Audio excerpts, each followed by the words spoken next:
ದೇವರು ಕಲಿಯುಗದಲ್ಲಿ ಕಾಣಿಸೋದಿಲ್ಲ.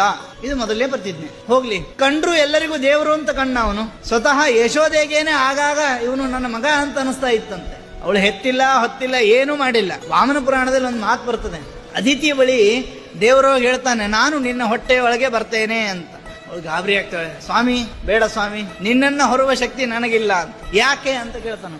ನೀನು 14 ಲೋಕವನ್ನ, ಇಂಥ ಎಷ್ಟೋ ಲೋಕವನ್ನ ಸೃಷ್ಟಿ ಮಾಡಿ ನೀನು ನಿನ್ನ ಹೊಟ್ಟೆ ಒಳಗೆ ಇಟ್ಕೊಂಡಿದ್ದಿ, ನಿನ್ನ ಭಾರವನ್ನ ತಡಿಲಿಕ್ಕೆ ನನಗಾಗೋದಿಲ್ಲ ಸ್ವಾಮಿ ಅಂತ. ಅದಕ್ಕೆ ವಾಮನ ಹೇಳ್ತಾನೆ, ಪರಮಾತ್ಮ ಹೇಳ್ತಾನೆ, ನಿನ್ನನ್ನ ನನ್ನನ್ನ ಇಡೀ ಜಗತ್ತನ್ನ ಹೊತ್ಕೊಂಡವ್ ನಾನೇ, ಏನು ಚಿಂತೆ ಮಾಡಬೇಡ, ನೀನು ಒಳಗಿದ್ದು ನಿನ್ನನ್ನ ನಾನೇ ಹೊರ್ತೇನೆ.